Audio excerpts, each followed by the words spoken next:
This is the first time I've ever done anything in my life that's pretty damn close to who I am. It was a special night. It was just really fun. I mean, Matthew and I just kind of kept looking at each other like, this is cool, man. I know you are hurting. We are all hurting.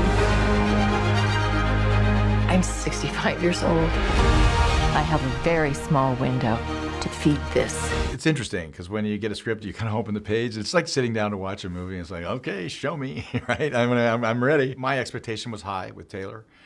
And then he went to a place on this that was completely different. This is his female gaze. It's like Taylor Sheridan's female gaze, a very different approach for him to do anything. I just got immediately started, the images you begin to conjure in your head are what you see. And I began to realize how close this was to me in my life. And it started to hit me really hard. And there'd be times where every script I'd read, I'd have to put it down for a minute and, kind of gather myself because it began to, it meant a lot. And I also felt like, oh man, Michelle Pfeiffer is perfect here. I wonder who they've got. And because the three girls, are they going to look like, would they look like her? Would they look like they could be children of ours? They do. Whenever you read something, it's like the thing that you hit is, does the show hit you? And then, is there something you see in the character that you say, yeah, this is the first time I've ever done anything in my life that's pretty damn close to who I am. And I didn't have to think about anything other than trying to bring the right thing for her and for the show. When you read that kind of stuff, the only thing then is just, I guess it's not challenging, but it's hard. Don't do anything more. Just be the person. Just be the person. Just be the person. It'll be right. I moved to Colorado when I was 26 years old. I work in Los Angeles. I work out of Los Angeles. We live in Los Angeles. But I get both sides of it. There was just nothing. I know. It's like, it's right there. The only thing to do now is don't screw it up. It's like taking batting practice, You just keep hitting the ball. When you get in the game and you see a really good pitch, don't go crazy. Just hit it out of the park. Just boom, go like that. And it was, yeah, I just can't give enough credit to what we all wanted to try to simply not mess up. Just do it. Just go do it. It's been cast very well. The people in this show, I just find they're all really good. They're just all right. Everybody, New York City, people from Montana. You're going to meet, by the way, as this goes on, you'll meet more interesting people from Montana and New York. Those two cities are a character in the show. You really get that straight away. They're really different worlds, and he just comes right out and says it. And it's kind of like in your face, both ways. And it makes it funny, and it makes it, but it's like you can't really argue with it. You just sort of say, it's true, No matter which side of the scale you're on, no matter what city you live in, no matter how you've lived your life, I think it's very relatable. One of my first questions to Taylor was, Abigail was originally pitched or written as someone who was wasn't a strong woman, had really lost herself quite a bit. And I had auditioned once and sent it in, and they had me audition again and said, please don't make her as strong. And it's something that I always felt she was written quite brave and strong and quietly fierce. And it was something that I still don't know. The conversation I'd love to have with Taylor at some point, because I found her to be really, maybe she hasn't done everything in her life that she'd hoped to, but that she's very, strong in her presence and how she is as a human, to Michelle especially, to Stacey. I had grown up in Los Angeles, and I live in a very beautiful place called Tofino, and it's a very different life. And there's something that really resonated in the show for me about taking a step back and quieting down a bit and being a little more present. And all of that is in the writing, and really paying attention to who you're with and your family, and not always being on your phone, which I struggle with every day, and losing people. Like, we're getting to a point in our life where we are going to start losing people we really love, and what that would do to you, and how, if it would disconnect you from your family and friends, reconnect you. And so I think that all of that really resonated for me, and this landscape of Montana, which I find to be so romantic and so beautiful. My questions were the same, which are like Russell clearly brings a sort of lighter energy to the show, and it can be a bit daunting to be the like, well, how funny can I be? What does this show allow for? Because I don't want to distract.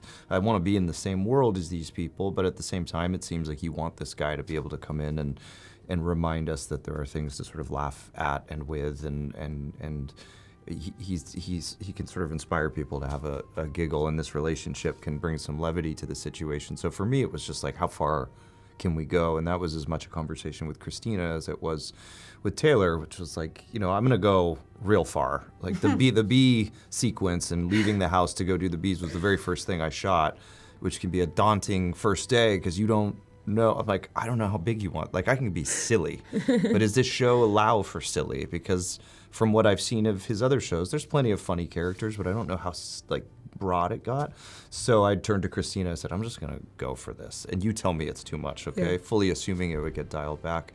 And we did it, I think, kind of what you saw on screen, and she was like, no, that works. So it was cool to learn, like, oh, this show is making room for this gear, because so much of the other stuff is, understandably quite heavy and in real life too. traverse. Like, there are people that are going to navigate grief, and that they're 100%. all, it does exist, right? Yeah. It sometimes you need that to You just absolutely need it. step out of the feelings of it, and you do it, and you do it. Thank you so very well. much. Thank you.